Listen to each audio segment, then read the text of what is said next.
Hello student. Today we are going to discuss in second chapter's forms of business organizations. The second forms of business is called partnership. In previous video, we are already completed first form of business organization, that is called sole tradership. Sole tradership definitions, features, advantages and disadvantages is completed. Now, today we are going to discuss what is partnership. Second forms of business organizations. Okay, so let's start. But before starting the meaning of partnership, you have to know what is the main limitations of sole tradership, because the main limitations of sole tradership business, and to solve the problem which are happened in sole tradership business, this type of form of business are developed. So चलो हम लोग बात करते हैं सबसे पहले soul tradership business का main limitations क्या थे। देखो, सोल ट्रेडरशिप यदि कोई भी बिजनेसमैन है तो उसके पास जो मेन प्रॉब्लम आ रहा था उस बिजनेस में, वहां पर था लिमिटेड कैपिटल। क्योंकि एक ही पर्सन ऑनर है, उसके पास जितना कैपिटल है वही वो कैपिटल प्रोवाइड कर सकता है, उससे ज्यादा कैपिटल प्रोवाइड नहीं हो सकता है, तो वहां पर लिमिटेड कैपिटल है। ओके, दूसरा है वहां पर अनलिमिटेड लायबिलिटीज, क्योंकि एक पर्सन ऑनर है, लॉस होने पर पूरा का पूरा लॉसेस उसी को वियर करना होता था। और कभी कभी ऐसा कंडीशन आता है कि उसका बिजनेस का लॉस के कारण उसका जो फैमिली है वो इफेक्ट कर जाता है, फैमिली भी बहुत सफर करता है। ये दो लिमिटेशंस था, और इससे दो लिमिटेशंस को सॉल्व करने के लिए, रिजॉल्व करने के लिए नेक्स्ट फॉर्म ऑफ बिजनेस लेकर आएगा, that is called partnership business. यहां पर जस्ट सोल ट्रेडरशिप के अपोजिट थोड़ा सा काम होता है। सोल ट्रेडरशिप में बस एक पर्सन होता था, वही कैपिटल इंट्रोड्यूस करता था, वही बिजनेस को रन करता था, सारा डिसीजन लेता था, प्रॉफिट होता था सारा वियर करता था, लॉसेस होता था उसको भी उसको सस्टेन करना पड़ता था। लेकिन इस फॉर्म में क्या होगा, एक पर्सन नहीं हो, मोर देन वन, कहने का अर्थ एटलीस्ट 2 होना चाहिए। 2 पर्सन, 3 पर्सन, 4 पर्सन मिलकर क्या करें, वो लोग बिजनेस स्टार्ट करें। यदि मान लीजिए 2, 3, 4 पर्सन लोग मिलकर कोई बिजनेस स्टार्ट करते हैं, ठीक है, और वो बिजनेस जो है वो लोग उसमें सब वो लोग क्या करते हैं, कैपिटल इंट्रोड्यूस करते हैं, सब अपना अपना कैपिटल कंट्रीब्यूशन करते हैं, सब लोग क्या करते हैं, एक्टिव पार्ट लेते हैं बिजनेस में, सब लोग आकर बिजनेस को क्या करते हैं, रन करते हैं, ठीक है। फिर जो प्रॉफिट होता है बिजनेस को, प्रॉफिट को क्या करते हैं, अपने बीच में जो भी उनके बीच में टर्म ऑफ कंडीशंस के अनुसार जिस रेशियो में उनका प्रॉफिट शेयर करना है उसके अनुसार यदि उस प्रॉफिट को शेयर कर लेते हैं, या लॉसेस होता है तो उस लॉसेस को भी वो लोग जो रेशियो उसमें वियर कर लेते हैं।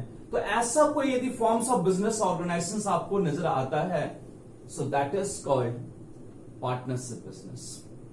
यानी हम कहना क्या चाह रहे हैं, जब 2 या 2 से अधिक पर्सन लोग मिलते हैं, वो लोग मिलकर कैपिटल लगाएंगे, मिलकर बिजनेस रन करते हैं, और जो प्रॉफिट होता है वो लोग क्या करते हैं, उसको अपने बीच में शेयर कर लेते हैं, और जो लॉसेस होता है उस लॉसेस को क्या करते हैं, वो लोग सस्टेन करते हैं।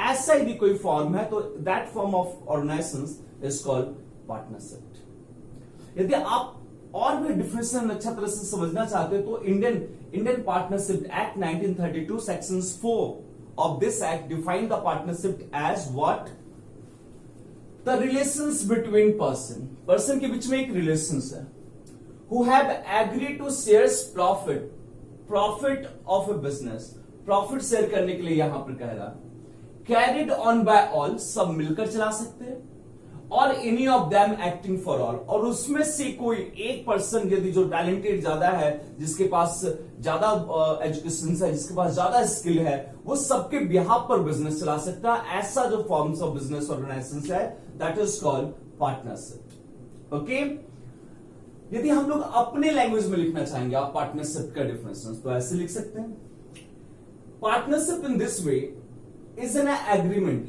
ये क्या है जी, पार्टनरशिप एक एग्रीमेंट है, ओके, किसके बीच में, बिटवीन 2 और मोर पर्सन, 2 या 2 से ज्यादा पर्सन के बीच में ये एग्रीमेंट है।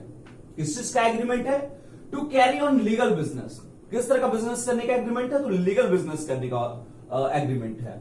विथ प्रॉफिट मोटिव, यदि वो बिजनेस कर रहे तो उसका मकसद क्या है, वो उनका मकसद है प्रॉफिट अर्न करना। अब यहां पर एक पॉइंट छुटा हुआ है, थोड़ा सा ऐसे हम कॉमा डाल देते हैं।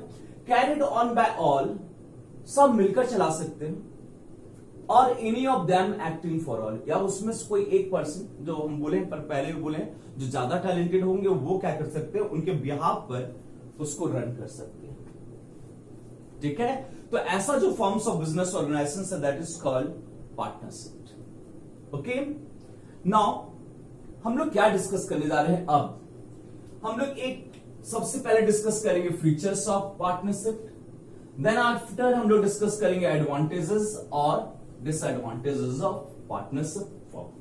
Okay, so first what are the features of partnership business? Partnership business का features क्या है जी? तो सबसे पहला फीचर्स है नंबर ऑफ पार्टनर्स। जैसा कि हम बोल रहे हैं, देखो यहां लिखा हुआ है नंबर ऑफ पार्टनर्स। यदि पार्टनरशिप बिजनेस आपको रन करना है, यदि आपको पार्टनरशिप बिजनेस रन करना है, तो यहां पर एटलीस्ट 2 पर्सन होने का जरूरी है। सिंगल पर्सन कभी भी पार्टनरशिप बिजनेस फॉर्म नहीं कर सकता है। 2 पर्सन होगा एटलीस्ट, तभी जाकर वो पार्टनरशिप कहलाएगा। एक पर्सन सिंगल पर्सन है, वो बोल रहा है मेरा पार्टनरशिप बिजनेस है, नहीं, गलत। एटलीस्ट 2 पर्सन होना चाहिए। सिंगल पर्सन है तो वो सोल ट्रेडरशिप हो जाएगा। लेकिन अब ये बात आता है कि एटलीस्ट 2 तो मोर, मैक्सिमम कितना होना चाहिए। तो मैक्सिमम के पीछे जो बहुत सारा रूल्स था, ये रूल्स बार बार चेंजेस हो रहा है। ठीक है, हम लोग इस समय, हम लोग जब स्टडी करते थे उस समय कुछ अलग रूल्स था, और अब जो हो गया है कुछ अलग रूल्स हो गया है। 2013 में कंपनीज एक्ट, 2013 के पहले पार्टनरशिप में जो मैक्सिमम नंबर ऑफ पार्टनर्स था वो कुछ अलग था। लेकिन उसके बाद 2013 में कंपनीज एक्ट में चेंजेस आया। कंपनीज एक्ट, उस एक्ट, कंपनीज एक्ट जो है सेक्शन 1956 है कंपनीज एक्ट, जो हम लोग नेक्स्ट फॉर्म ऑफ ऑर्गेनाइजेशंस पढ़ने जा रहे हैं, नेक्स्ट फॉर्म ऑफ बिजनेस पढ़ने जा रहे हैं, और that is called company. Companies जो एक्ट है 1956, वहां पर 2013 में अमेंडमेंट हुआ, सॉरी अमेंडमेंट कहते हैं, रूल्स आया, और उस रूल के अनुसार नंबर ऑफ पार्टनर्स जो मैक्सिमम होना चाहिए वो होने चाहिए 100। ये जो नंबर ऑफ पार्टनर्स जो मैक्सिमम होना चाहिए, पार्टनरशिप एक्ट तो 1932 है जी। पार्टनरशिप एक्ट तो 1932 है। ये एक्ट नहीं बोला, ये एक्ट नहीं बताता है कि मैक्सिमम नंबर ऑफ पार्टनर्स कितना होगा। पार्टनरशिप एक्ट नहीं कहता है, ध्यान रखना, कंपनीज एक्ट बोलता है। तुम्हारा कंपनीज एक्ट बोलता है कि मैक्सिमम नंबर ऑफ पार्टनर्स जो होना चाहिए, 2013 का जो रूल आया उसमें कहता है 100 होना चाहिए। फिर 2014 में फिर चेंजेस हुआ, फिर कंपनीज एक्ट में चेंजेस आया, और वहां पर अभी राइट नाउ जो प्रेजेंट एक्ट है उसके अनुसार मैक्सिमम जो पार्टनर्स होना चाहिए, मैक्सिमम जो पार्टनर्स होना चाहिए उसका नंबर होना चाहिए 50। तो अभी क्वेश्चन के अनुसार यदि आएगा तो ये बताओ कि मैक्सिमम नंबर ऑफ पार्टनर्स कहा जाएगा कि पार्टनरशिप में कितना है, तो जवाब आपका होना चाहिए 50 होना चाहिए। Is that clear? Okay, so number of partners तो complete. Then decision making and control, एक यहां पर पार्टनरशिप एक्ट में यदि तुम लोग डिफिनेशन भी देखो, कैरिड ऑन बाय ऑल और any of them acting for all, ये जो यहां पर हम ये वर्ड्स लिखे हैं, यही वर्ड्स का मतलब यहां पर है decision making and controls. Partnership में, पार्टनरशिप को रन कौन करेगा? जैसे मान लीजिए 3 पार्टनर है A B C, तो पार्टनरशिप में कहता है रूल्स पार्टनरशिप एक्ट का कि तीनों पार्टनर मिलकर चला सकता है। A B C तीनों बिजनेस में आएगा, सुबह से शाम तक रहेगा, सारा डिसीजन वो लोग लेगा, सारा कुछ वो लोग मेंटेन करेगा, सब कुछ मिलकर काम करेगा।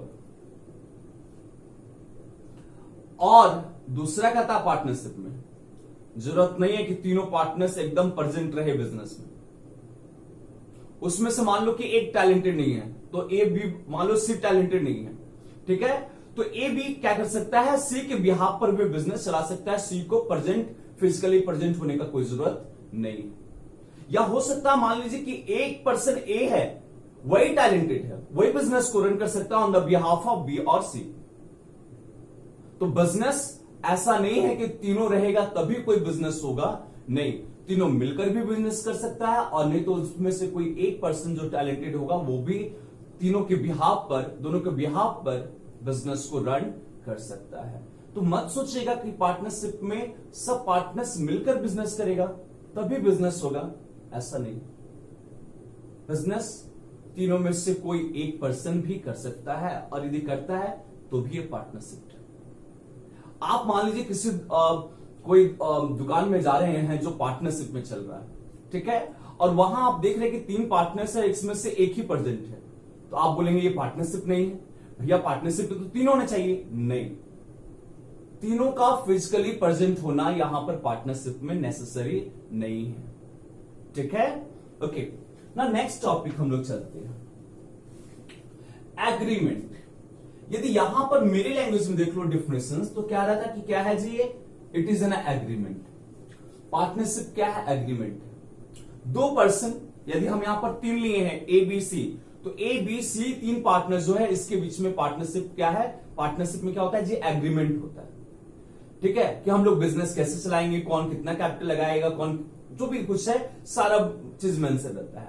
और ये जो एग्रीमेंट है, ये एग्रीमेंट पार्टनरशिप में ओरल भी हो सकता है और रिटन भी हो सकता है। यहां पर ध्यान रखना, पार्टनरशिप में ऐसा नहीं है कि रिटन ही डॉक्यूमेंट होना चाहिए, रिटन एग्रीमेंट होना चाहिए।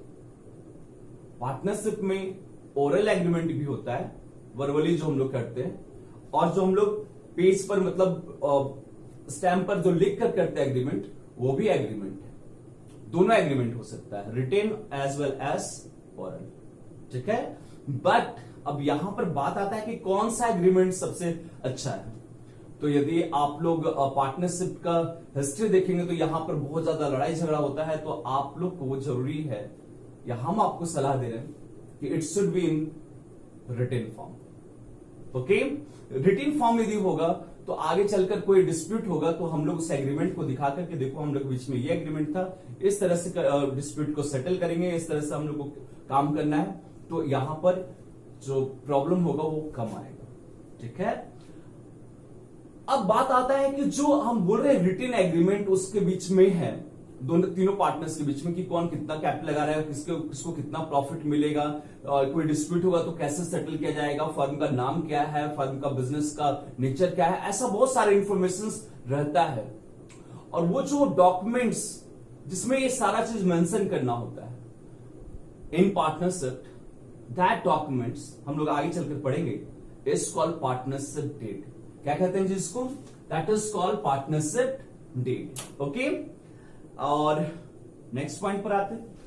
What is next point, is liabilities. देखो यहां पर हम एक बात बताना चाह रहे हैं, सोल ट्रेडरशिप में अनलिमिटेड लायबिलिटीज था, यहां जो लायबिलिटीज है यहां पर भी अनलिमिटेड लायबिलिटीज, यहां भी किसी पार्टनर्स का लायबिलिटीज लिमिटेड नहीं है, यहां पे अनलिमिटेड लायबिलिटीज है। जैसे मान लीजिए ए बी सी तीनों क्या किया था, फर्म से लोन लिया था, किसी बैंक से लोन लिया था, और वो लोन लिया था मान लीजिए 10 लाख रुपीज लोन लिया था, और इन लोग का बिजनेस कोविड के कारण सिचुएशन खराब हो गया, और ये लोग को लगा कि अब हम लोग बिजनेस कंटिन्यू नहीं कर सकते, तो लोग क्या कर रहा, क्लोज डाउन कर दे रहा, बिजनेस बंद कर दे रहा, और बिजनेस का जितना संपत्ति है, जितना भी एसेट्स उसको लोग सेल किया और पैसा रिकवर्ड हुआ 8 लाख रुपीज, और बैंक को जा रहा और बोल रहा है 8 लाख रुपीज मेरे पास है, ये रखिए, और हम 2 लाख रुपए आपका नहीं दे सकते। नहीं से बैंक वो 2 लाख रुपीज ए बी और सी के पर्सनल एसेट से, पर्सनल संपत्ति से रिकवर कर देगा। यहां पर पार्टनर्स का जो लायबिलिटीज है वो अनलिमिटेड है। यदि वो बिजनेस का लायबिलिटीज, वो लोग बिजनेस जो कर रहा है उसका लायबिलिटीज सेटलमेंट नहीं कर पा रहा, तो क्रेडिटर्स या बैंक का राइट बनता है कि वो उस पैसा को रिकवर कर सकता है। कहां से कर सकता है, वो पार्टनर्स के पर्सनल एसेट से, घर का संपत्ति को बेच करके वो क्या कर सकता है, अपना पैसा रिकवर कर सकता है, और कोर्ट इसका परमिशन देगा। Is that clear? ओके, सो यहां पर हो गया liabilities unlimited. Next is agreement must be shares profit of business और प्रॉफिट मोटिव। जो हम लोग के बीच में एग्रीमेंट होगा वो एग्रीमेंट होना चाहिए किस चीज का जी?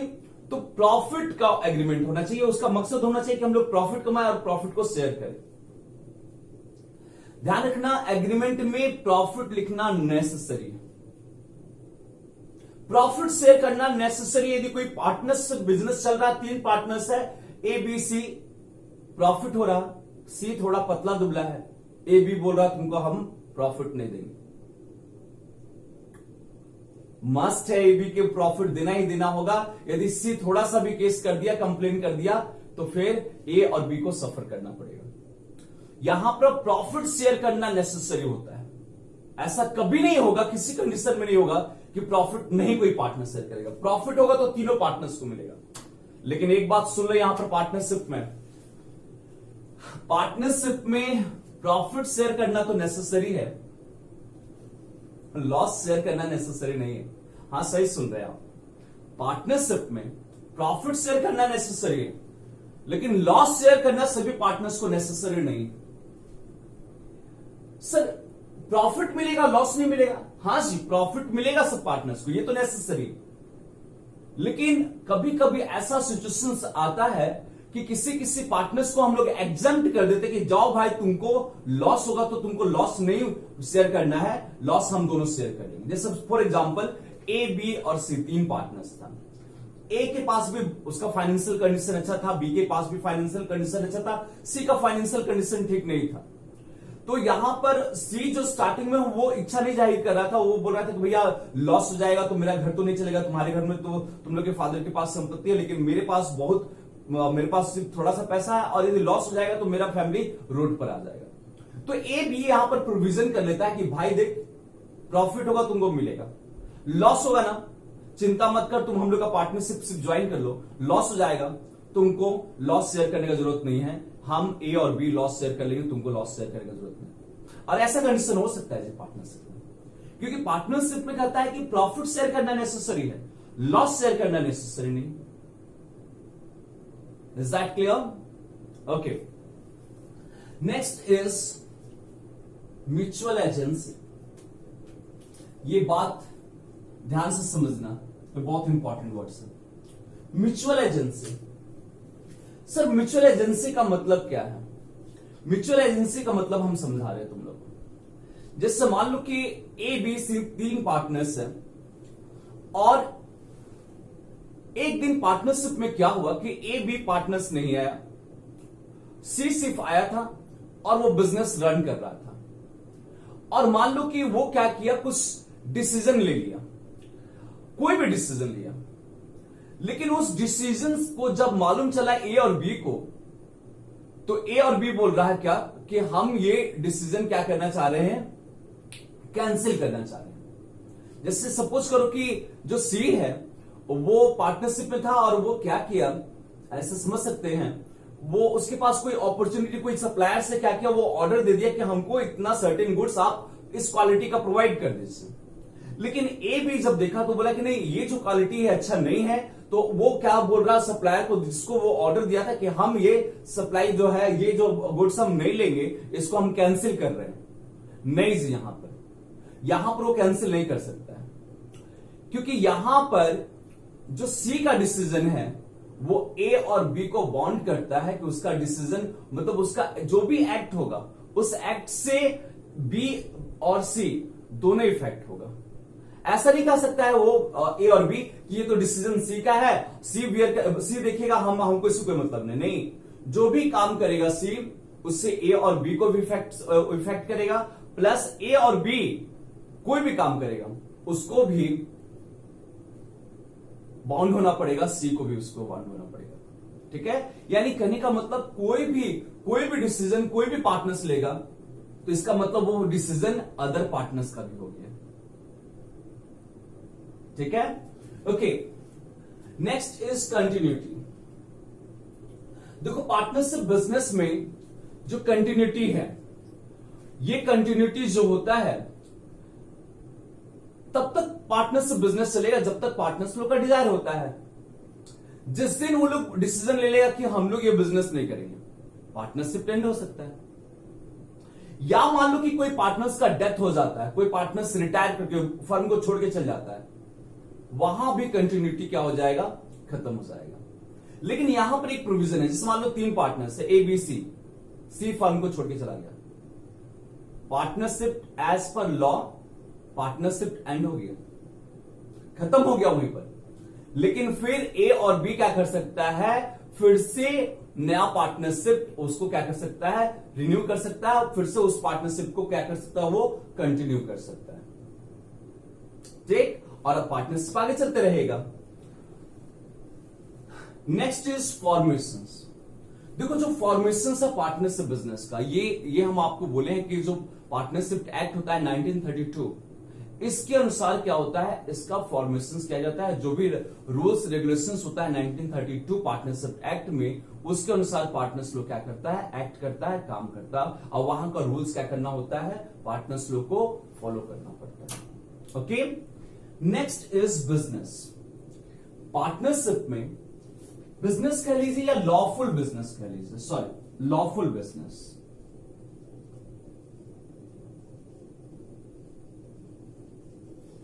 जो पार्टनरशिप है वो कैसा होना चाहिए, बिजनेस का होना चाहिए, और बिजनेस भी कैसा होना चाहिए, लॉफुल बिजनेस होना चाहिए। मतलब यहां पर क्या है, बिजनेस होना चाहिए। बिजनेस हम ऑलरेडी आप लोगों को प्रीवियस चैप्टर में बता चुके कि what is the meaning of business. So first business होना चाहिए, और बिजनेस भी कैसा होना चाहिए, लॉफुल बिजनेस होना चाहिए। जैसे फॉर एग्जाम्पल हम आपको बता रहे हैं, समझने का प्रयास करना यहां पर। जैसे मान लीजिए आप ही का क्लास में कोई, मान लीजिए कि कोई या ऐसे मान लो कि ए बी सी 3 पार्टनर्स है, और ये लोग के दिमाग में एक बात चल रहा है, और क्या बात चल रहा है वो हम तुमको बताते हैं। ए बी सी बोला कि भाई हम लोग का जो हम लोग के पास अभी पैसा का कमी है, तो हम लोग क्या करते हैं, हम लोग मिलकर, और इन लोग का ऑब्जेक्टिव है कि हम लोग सिटी सेंटर में आएंगे, और सिटी सेंटर में हम लोग एसबीआई बैंक का जो एटीएम है ना, उसको क्या करेंगे, उड़ा लेंगे, मतलब चोरी करेंगे उसको। यहां पर तीनों पार्टनर्स आया, इन लोग के बीच में एग्रीमेंट हो रहा। क्या एग्रीमेंट ये लोग कर रहा है, ध्यान से सुनना। ये लोग एग्रीमेंट कर रहा कि हम लोग जो वहां से पैसा चोरी करेंगे, उसको हम लोग अपना अपना जो काम है, मतलब जो ज्यादा काम करेगा उसको ज्यादा पैसा मिलेगा, जिसका काम सिंपल होगा उसको कम पैसा मिलेगा। ऐसा ही लोग एग्रीमेंट कर रहा है, ठीक है। और यहां पर एग्रीमेंट है क्या करना, बिजनेस से उन लोग को जो काम करेगा उससे जो उन लोग को पैसा मिलेगा उसको लोग शेयर करने का ऑब्जेक्टिव से। इसलिए ए बी सी अपना अपना वर्क डिवाइड कर लिया। ए बोला कि हम कंप्यूटर सॉफ्टवेयर इंजीनियर हैं, और हमको एटीएम मशीन को ब्रेक करने में और उसको मतलब हैक करने में बहुत महारत हासिल है, हम उसमें एक्सपर्ट हैं। तो हम मशीन के अंदर जाकर एटीएम जो रूम है, ठीक है, वहां पर हम जाकर उसके अंदर क्या करेंगे, चोरी करेंगे।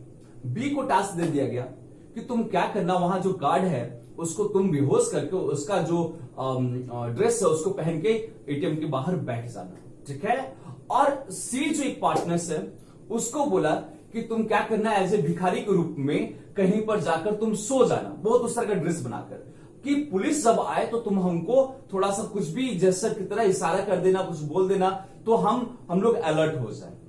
यहां पर ध्यान दो, यहां पर भी कितना पर्सन है, 3%। ये लोग क्या कर रहा है, ये लोग सब मिलकर बिजनेस कर रहा है, सब मिलकर काम कर रहा है, बिजनेस छोड़ दो, सब मिलकर काम कर रहा है। ये लोग का ऑब्जेक्टिव क्या है, क्या ये लोग का ऑब्जेक्टिव है, ये लोग का ऑब्जेक्टिव है मशीन तोड़ना और प्रॉफिट शेयर करना। यहां पर ऑब्जेक्टिव ये लोग का प्रॉफिट शेयर करना भी ऑब्जेक्टिव है। सब मिलकर बिजनेस कर रहा है, ध्यान रखना। यहां पर हम एक क्वेश्चन करना चाह रहे हैं आपसे, क्या इस बिजनेस को हम लोग पार्टनरशिप बिजनेस कह सकते हैं जी?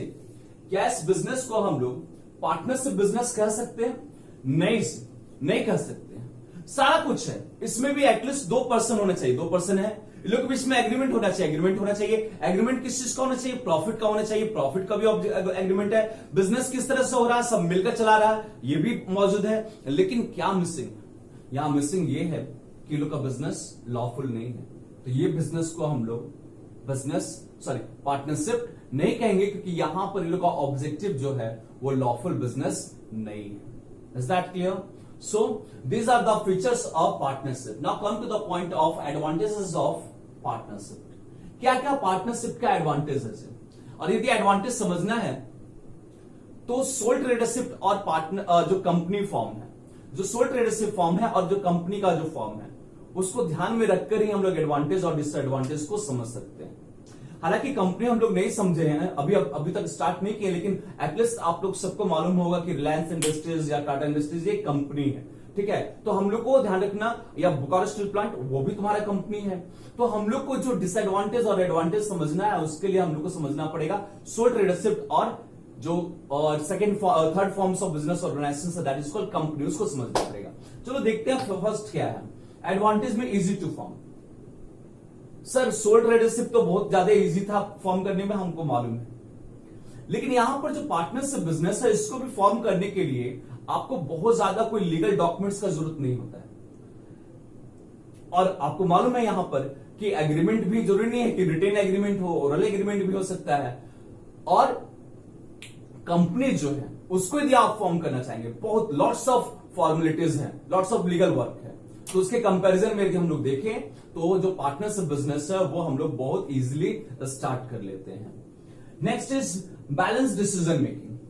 एक पर्सन है वो जो डिसीजन ले रहा है सोल ट्रेडरशिप में, लेकिन यदि पार्टनरशिप में यदि 2 पर्सन है, 3 पर्सन है, 10 पर्सन है, 20 पर्सन है, सब मिलकर डिसीजन लेंगे, तो डेफिनेटली हो सकता है कि सबके पास अलग अलग नॉलेज होता है. किसी के पास, जो मान लीजिए किसी टॉपिक में हम लोग पार्टनरशिप कर रहे हैं और वहां पर कुछ प्रॉब्लम आ रहा है, तो वहां पर जो भी प्रॉब्लम आएगा, तो वहां पर उस प्रॉब्लम को जो एक्सपर्ट पर्सन होंगे वो अपना राय देंगे, और उसके अनुसार क्या होता है डिसीजन होता है, वो डिसीजन सही होता है. ठीक है. Next is larger financial resources. Partnership में आपको लिमिटेड मालूम है 50 है, अरे 50 तो कम से कम है. सोल ट्रेडरशिप में तो 1 पर्सन होता है, वो उसके पास जितना पैसा वही लगाएगा. लेकिन यदि पार्टनरशिप बिजनेस है तो एटलीस्ट 50 यदि पर्सन है आपके पास, मैक्सिमम यदि 50% यदि 50 लोग यदि कैपिटल इन्वेस्ट करेगा, तो इसका मतलब है कि in comparison to sole tradership, partnership business में लार्जर कैपिटल आएगा, बहुत ज्यादा कैपिटल आ जाएगा यहां पर. ठीक है. So next is what? Risk sharing. Sole tradership में टोटल का टोटल रिस्क जो होता था, वो जो ऑनर था खुद उसको बियर करना होता था. लेकिन यहां पर हम लोग क्या देख रहे हैं, यहां पर जो रिस्क होता है वो डिवाइड हो जाता है पार्टनर्स लोग के बीच में. जितना पार्टनर्स है सबके बीच में रिस्क डिवाइड हो जाता है. तो इससे क्या होता है, इससे पार्टनर्स को ये लगता है कि यदि बिजनेस को लॉसेस होगा या बिजनेस में कोई भी प्रॉब्लम आएगा तो सिर्फ मेरे ऊपर नहीं आएगा, सभी पार्टनर्स के बीच में आएगा, तो लॉसेस का बर्डन जो होता है वो कम हो जाता है. Okay. Next is secrecy. Secrecy क्या होता है जी? कोई भी आप प्लान बना रहे हैं पार्टनरशिप में, कोई भी आइडिया डेवलप कर रहे हैं, कोई भी मार्केट स्ट्रेटेजी लेकर आ रहे हैं, तो जितना पार्टनर्स है उसी को मालूम, दूसरे लोग को नहीं मालूम. और यहां पर सीक्रेसी का एक और बात है कि पार्टनरशिप में जो भी अकाउंट्स मेंटेन होता है वो हम लोग 12th क्लास में डिस्कस करेंगे. इस पर 12th क्लास में पार्टनरशिप में एक चैप्टर पढ़ना है तुम लोग को 12th क्लास में, और वो चैप्टर कंप्लीट करने में, सही सुनना, 3.5 मंथ लगेगा. तो 12th क्लास में हम आप लोग को पार्टनरशिप बताएंगे और इस पर एक चैप्टर पढ़ना है. 3.5 मंथ सबसे लंबा चैप्टर है जी. चलिए उसके बारे में अभी हम नहीं डिस्कस कर रहे हैं. तो ध्यान रखना, जो भी अकाउंट्स मेंटेन होता है, जो भी अकाउंट्स मेंटेन करते हैं हम लोग पार्टनरशिप में, वो अकाउंट्स को आपको पब्लिक में ओपन करने का जरूरत नहीं है, पब्लिक में पब्लिश करने का जरूरत नहीं है. लेकिन कंपनी जो फॉर्म है ना, वहां पर जो भी आप अकाउंट्स मेंटेन करते हैं, जो भी आपका फाइनेंशियल कंडीशन है, अच्छा या खराब है, पब्लिक को बताना पड़ता है. लेकिन यहां पर पार्टनरशिप में ये अपना जो भी आपको बिजनेस में प्रॉफिट हो रहा, लॉस हो रहा है, इसको डिस्क्लोज करने का जरूरत पब्लिक में नहीं है. लेकिन जो form of business organisation company है, वहां पर कंपनी रन कर रहा, अच्छा कर रहा, खराब कर रहा, आप लोग देखते होंगे. नॉर्मली आपका कंडीशन बिजनेस न्यूज में बताता है कि ये जो कंपनी इस तिमाही या इस ईयर इतना प्रॉफिट अर्न किया है या उसका प्रॉफिट डिक्रीज कर गया है. लेकिन कभी आप पार्टनरशिप में नहीं देखते होंगे कि न्यूज़पेपर में आता होगा या आपका न्यूज चैनल में आता होगा कि ये पार्टनरशिप बिजनेस है, यहां पर क्या हो रहा है, इतना प्रॉफिट कम हो गया. ऐसा नहीं सुनते होंगे. तो यहां पर सीक्रेसी मेंटेन होता है पार्टनरशिप में. Okay, now come to the point. Next is disadvantage of partnership. Demerits क्या है, डिसएडवांटेज क्या है पार्टनरशिप का? अनलिमिटेड लायबिलिटीज, यहां पर भी हम आपको बताएं अनलिमिटेड लायबिलिटीज। यदि मान लीजिए बिजनेस ठप हो जाता है, बंद हो जाता है, जिससे कोविड के कारण बहुत सारा पार्टनरशिप ये बंद हुआ है, और वहां पर मान लीजिए फर्म के ऊपर डेप्ट है 10 लाख का, और फर्म के पास अपना एसेट्स को सेल करने से सिर्फ और सिर्फ 8 लाख रुपीज रिकवर और 2 लाख रुपीज शॉर्ट कर रहा, तो ये 2 लाख रुपीज पार्टनर्स लोग को अपना घर का संपत्ति बेचकर लगाना पड़ेगा। तो यहां पर जो लायबिलिटीज है वो क्या है? अनलिमिटेड लायबिलिटीज है, बच नहीं सकते यहां पर। Next is limited resource. ये limited resource in comparison to sole tradership तो अच्छा है, लेकिन यदि लार्ज स्केल पर हम लोग को बिजनेस करना, बहुत ह्यूज स्केल पर बिजनेस करना है, तो वहां पर भी नंबर ऑफ पार्टनर्स लिमिटेड कर दिया गया पार्टनरशिप एक्ट में 50। तो जितना 50% के पास कैपिटल है वो उतना ही लगाया जाएगा कैपिटल, उससे ज्यादा कैपिटल तो आ नहीं सकता है, क्योंकि वहां पर नंबर ऑफ पार्टनर्स लिमिटेड कर दिया गया है। इसका मतलब यहां पर यदि लार्ज स्केल पर बिजनेस करना है, बहुत बड़ा ह्यूज कैपिटल की जरूरत है, तो पार्टनरशिप बिजनेस सफिशिएंट नहीं है ह्यूज कैपिटल के लिए। Is that clear? Okay. Next is conflicts.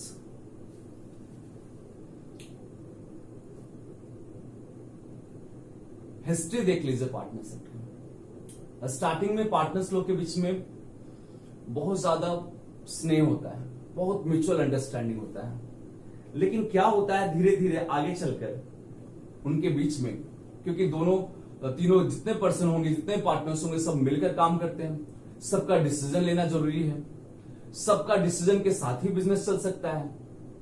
कोई भी काम करना तो सब पार्टनर्स को क्या करना है? एग्री होना पड़ता है एक बात पर, तभी वो बिजनेस चल सकता है। और ये दुनिया में आपको मालूम होगा हर एक पर्सन का क्या है, आपका जो डिफरेंस ऑफ ओपिनियन है, इस कारण से क्या होगा, इस डिफरेंस ऑफ ओपिनियन से आगे चलकर डेफिनेटली 2 पर्सन के बीच में कंफ्लिक्ट हो सकता है। ठीक है। Next is lack of continuity. आपको मालूम है, जैसे मान लीजिए 3 पर्सन और तीनों के बीच में मान लीजिए कोई मतभेद हो गया और वो लोग बोलता है हम लोग बिजनेस नहीं करेंगे, बिजनेस उसी दिन बंद। लेकिन सोल ट्रेडरशिप में क्या होता है? एक सिंगल पर्सन होता है, एक सिंगल पर्सन अपने सेल्फ से कैसे वो करने का कि वो कैसे लड़ाई कर सकता है, तो वहां पर, और या वो डिसएग्री भी नहीं हो सकता है, तो वहां पर कंटिन्यूटी देखा जाए तो ज्यादा है। फिर दूसरा फॉर्म जो है कंपनी का है, वहां पर हम आपको बताएंगे वहां तो बिजनेस एनी टाइम चलते रहेगा, कोई आएगा जाएगा उसको कोई मतलब नहीं। ठीक है। Next is lack of public confidence. जैसे कि अभी थोड़ा देर बताया था कि जो भी प्रॉफिट या लॉस होता है पार्टनरशिप में, उसको पब्लिक में पब्लिश करने का जरूरत, नीड, नेसेसरी नहीं है पार्टनरशिप में, कंपनी में। तो इसीलिए कंपनी पर ज्यादा ट्रस्ट होता है पब्लिक का, कि जो वो उसका जो बिजनेस है, क्योंकि उसको हर हमेशा क्या करना होता है, हर साल या हर 6 ईयर या 3 मंथ्स पर 6 मंथ पर या 3 मंथ्स पर अपना रिपोर्ट पब्लिश करना पड़ता है, अपना प्रॉफिट पब्लिक को डिस्क्लोज करना पड़ता है। लेकिन पार्टनरशिप में ये नहीं होता है, तो पब्लिक का जो कॉन्फिडेंट है इस तरह का बिजनेस पर कम होता है। Next is risk of mutual agency. जैसे म्यूचुअल एजेंसी में हम क्या बोले हैं, तीन यदि पार्टनर है ए, बी और सी, तो सी कोई भी डिसीजन लेगा, उस डिसीजन को ए और बी को मानना पड़ेगा। तो इसमें होता क्या है, यदि मान लीजिए कि बिजनेस में सी का कोई डिसीजन है, उस डिसीजन से ए और बी यदि एग्री नहीं कर रहा, तो क्या होगा जी, क्या होगा, दोनों के बीच में कॉन्फ्लिक्ट हो जाएगा, और ये प्रॉब्लम होता है आपका पार्टनरशिप बिजनेस में। So these are the disadvantage of partnership. और नेक्स्ट वीडियो में हम लोग डिस्कस करने जा रहे हैं types of partners. Okay, so bye bye.